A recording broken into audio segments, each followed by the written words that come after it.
351장. 믿는 사람들은 주의 군사니.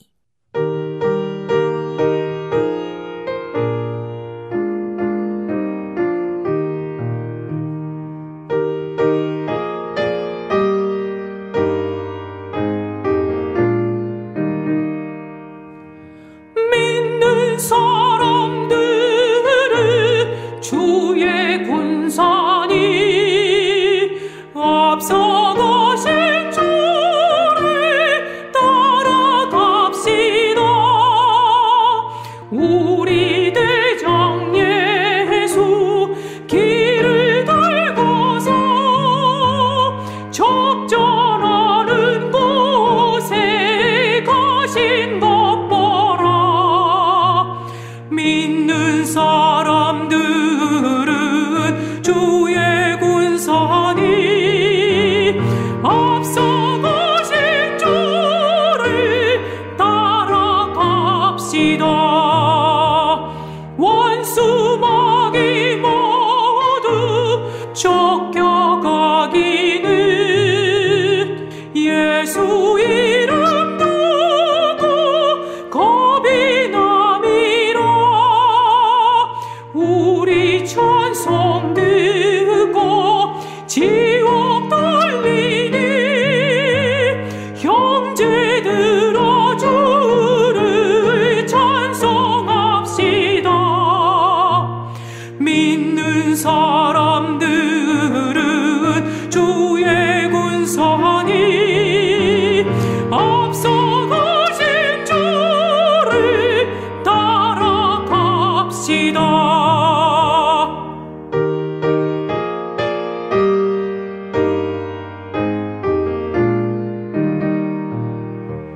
세상 나라들은 멸망당하나 예수 교회 영영 왕성하리라. 마귀 권세 감히 해치 못함을 주가 모든 교회 지키심이라. 믿는 사람들은 주의 군사니. 앞서가신 주를 따라갑시다. 백성들아 와서 함께 모여서 우리 모두 함께 개가 부르세. 영원토록 영광 권세 찬송을 우리 임금 주께 돌려보내세. 믿는 사람들은 주의 군사니. 앞서가신 주를 따라갑시다.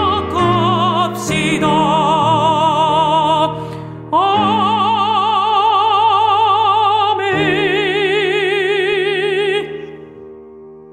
눈의 아들 여호수아가 제사장들을 불러 그들에게 이르되, 너희는 언약궤를 메고 제사장 7은 양각나팔 7을 잡고 여호와의 궤 앞에서 나아가라 하고 또 백성에게 이르되, 나아가서 그 성을 돌되 무장한 자들이 여호와의 궤 앞에서 나아갈지니라. 여호수아가 백성에게 이르기를 마침에 제사장 7은 양각나팔 7을 잡고 여호와 앞에서 나아가며 나팔을 불고, 여호와의 언약궤는 그 뒤를 따르며 그 무장한 자들은 나팔 부는 제사장들 앞에서 행진하며 후군은 궤 뒤를 따르고 제사장들은 나팔을 불며 행진하더라.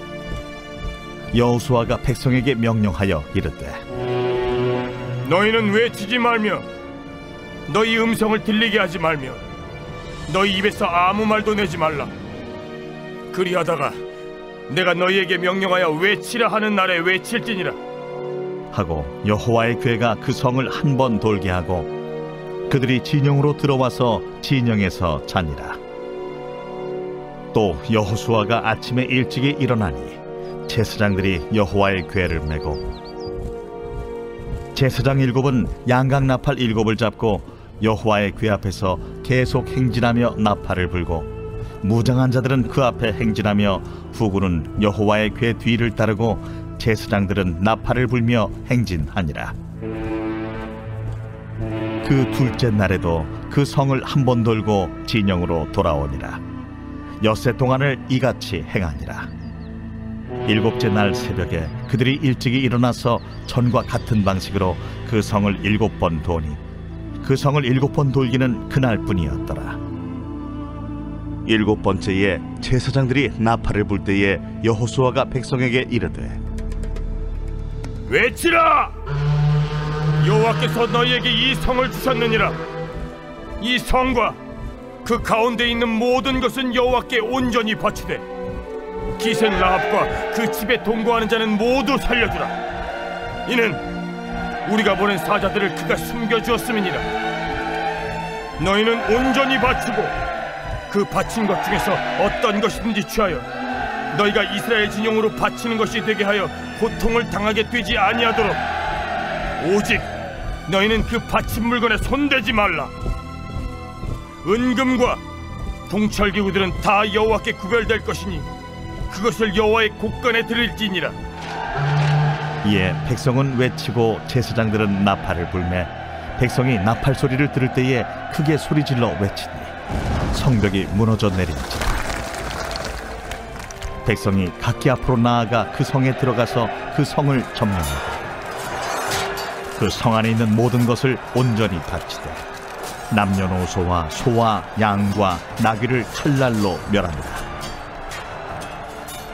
여호수아가 그 땅을 정탐한 두 사람에게 이르되 그 기생의 집에 들어가서 너희가 그 여인에게 맹세한 대로 그와 그에게 속한 모든 것을 이끌어내라 하매 정탐한 젊은이들이 들어가서 라합과 그의 부모와 그의 형제와 그에게 속한 모든 것을 이끌어내고 또 그의 친족도 다 이끌어내어 그들을 이스라엘의 진영 밖에 두고 무리가 그 성과 그 가운데에 있는 모든 것을 불로 사르고 은금과 동철기구는 여호와의 집 곳간에 두었더라. 여호수아가 기생 라합과 그의 아버지의 가족과 그에게 속한 모든 것을 살렸으므로 그가 오늘까지 이스라엘 중에 거주하였으니 이는 여호수아가 여리고를 정탐하려고 보낸 사자들을 숨겼음이었더라. 여호수아가 그때에 맹세하게 하여 이르되 누구든지 일어나서 이 여리고 성을 건축하는 자는 여호와 앞에서 저주를 받을 것이라. 그 기초를 쌓을 때 그의 맏아들을 잃을 것이요 그 문을 세울 때 그의 막내 아들을 잃으리라. 여호와께서 여호수아와 함께 하시니 여호수아의 소문이 그 온 땅에 퍼지니라. 자, 오늘 설교 말씀은 여호수아서 6장 말씀입니다. 여리고성이 스스로 성문을 걸어 잠그고 공성전을 시작을 했습니다. 자, 성 안에 머물러 공격을 피하고 있는 것이죠. 자, 여러분, 여리고는 가나안 동쪽 관문의 도시이고 군사적으로 경제적으로 굉장히 중요한 전략적 요충지였습니다.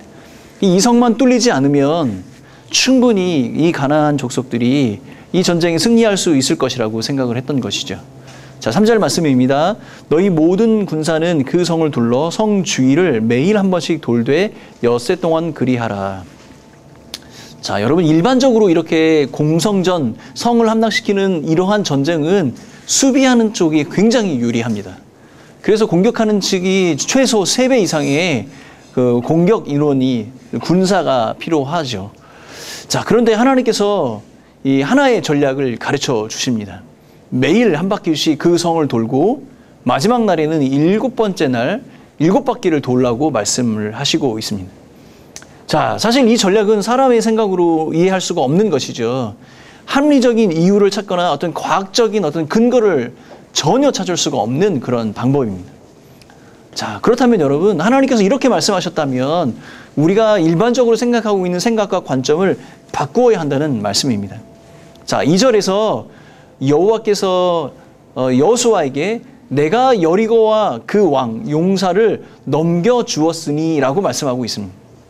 여러분, 사람으로는 도저히 이해할 수 없는 이 전략, 이 계획이 우리가 이해하지 못해도 여호와께서는 이미 그 사건의 결과, 그 결론을 가지고 계신다는 사실입니다. 그 뜻을 분명하게 말씀해 주고 계신 것이죠. 그러므로 우리가 이해하지 못하는 그의 전략을 그 결론에 이르는 과정에 불과하다라고 생각을 해야 한다는 것입니다. 우리가 이해하지 못한다고 해서 그것이 안 된다, 아니다라고 말하는 것이 아니라 이미 결론을 가지고 계신 하나님께서 말씀하셨으니 이해하지 못하는 이 모든 것이 그 과정의 하나이다라고 생각을 해야 한다는 것이죠. 자, 사랑하는 성도 여러분, 하나님께서 이미 그 결론을 결정짓고 계시는데 이러한 과정 속에서 말씀하신 이 모든 것이 혹 우리가 이해하지 못한다 할지라도 그 안에는 분명하게 하나님 뜻이 담겨져 있고 우리에게 주신 교훈과 유익이 있다는 사실입니다. 자, 6절 말씀입니다. 눈의 아들 여호수아가 제사장들을 불러 그들에게 이르되 너희는 언약궤를 메고 제사장 7은 양강나팔 7을 잡고 여호와의 궤 앞에서 나아가라 하고. 자, 여호수아가 그들의 백성들에게 이렇게 행진할 수 있는 그 진영과 순서를 말씀하고 있습니다.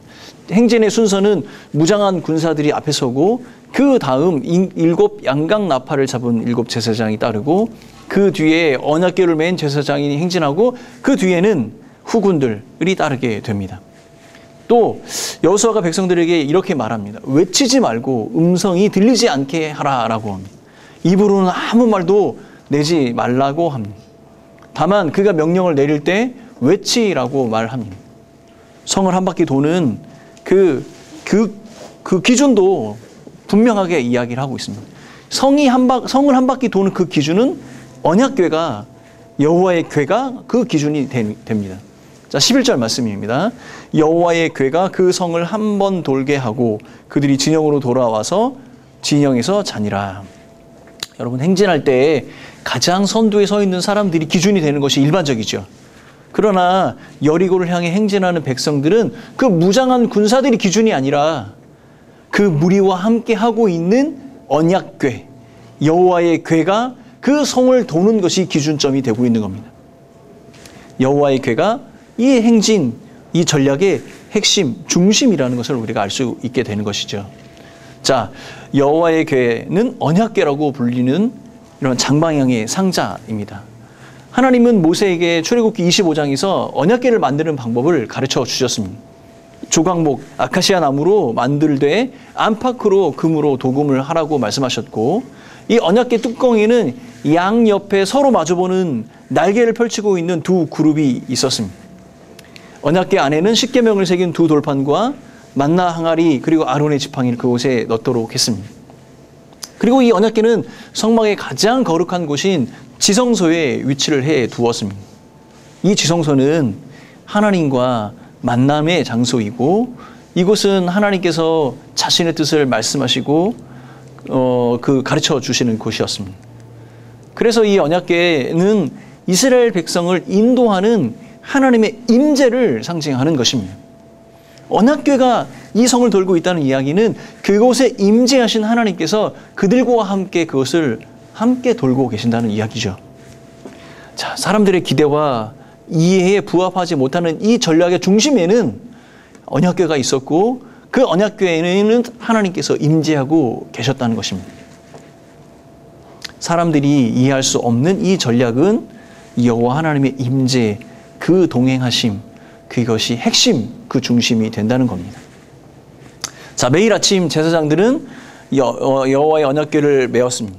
그리고 순양의 뿔 나팔을 든 7 제사장이 언약궤 앞에서 행군하며 나팔을 불었습니다. 무장한 선발대는 그들보다 앞서 나아갔습니다. 후발대는 여호와의 궤를 뒤따랐습니다. 이렇게 6일 동안 여호와의 궤는 성을 한 바퀴씩 돌고 진으로 돌아왔습니다. 자, 16절의 말씀입니다. 7번째에 제사장들이 나팔을 불 때에 여호수아가 백성에게 이르되 외치라, 여호와께서 너에게 이 성을 주셨느니라.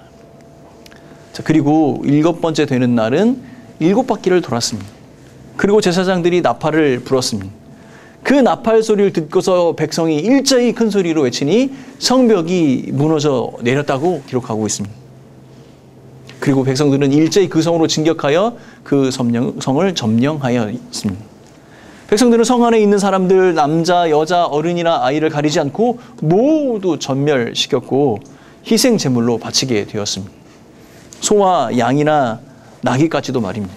모조리 칼로 전멸시키고 희생 제물로 여호와께 바치라고 여호수아는 명령하고 있습니다. 본문에서 기록된 바치되 바친 것, 바친 물건은 헤렘이라는 개념으로 설명을 하고 있습니다. 기본적인 의미는 사람이 어떤 물건을 사용하거나 오용하지 못하도록 따로 구별해서 하나님께 완전히 넘겨드리는 겁니다. 근데 하나님께 넘겨드리는 방법은 두 가지가 있죠. 하나님께 바치는 것입니다. 봉헌의 의미입니다. 또 한 가지 의미는 철저하게 파멸시켜서 진멸하는 것입니다. 어떠한 것도 오용되지 못하도록 그렇게 만드는 겁니다. 여리고 성의 사람들과 짐승들을 진멸시킴으로 하나님께 완전히 넘겨드리는 게 되는 것이죠. 그 와중에도 여호수아는 그 땅을 정탐한 두 사람에게 라합에게 맹세한 대로 라합과 그 가족들 모두를 살려주도록 말씀하고 있습니다. 여호와께서 여호수아와 함께 계셨으므로 그 명성이 온 땅에 두루 퍼졌다라고 기록하고 있습니다. 자, 사랑하는 성도 여러분, 우리가 이해가 되지 않는 단순한 어떤 이 성을 도는 것이 승리의 방법이었을까요? 강력한 여리고와 상대하여 승리하였던 이스라엘의 그 승리의 전략을 발견하셨습니까? 여러분, 진정한 승리의 전략은 바로 단순한 순종, 절대 순종이었습니다. 여러분, 우리는 습관적으로 어떤 상황이나 어떤 문제를 만날 때마다 합리적인 생각과 방법, 그 이유를 찾으려고 합니다. 그러나 여러분, 진짜 승리, 응답과 축복은 단순한 순종에 있다는 것을 우리는 이 본문을 통해 배울 수 있게 되는 것이죠. 자, 우리가 이해되지 않는 상황이라 할지라도 순종해야 하는 이유는 그것이 하나님께서 계획하신 것이고 하나님께서 그 말씀 중심에 계시고 우리에게 말씀하신 약속이기 때문이라는 것입니다. 사랑하는 성도 여러분, 순종으로 축복의 문을 여시는 하루가 되시길 예수님의 이름으로 축원합니다. 우리의 생각과 이해가 아닌 하나님의 말씀에 순종하는 하루가 되시길 간절히 바라겠습니다. 함께 기도합니다. 사랑하는 하나님 아버지, 하나님께서 말씀하신 그 단순한 순종으로 승리의 기쁨을 누렸던 이스라엘 백성들처럼 오늘 하루도 우리가 순종의 열매를 맺어가며 우리에게 약속하신 그 축복의 은혜를 누리고 하나님께 영광을 돌려드리는 온 성도들이 되게 하여 주옵소서. 이 아침에도 우리에게 말씀하신 하나님이 우리와 동행하실 것을 기대하고 모든 말씀 예수님의 이름으로 기도하오며 지금은 예수 그리스도의 그 크신 은혜와 하나님 아버지의 사랑하심과 성령 하나님의 동행하시고 위로하심이 이 자리에 머리 숙인 성도들과 그 후에 공동체 위에 영원히 함께 있을지어다. 아멘.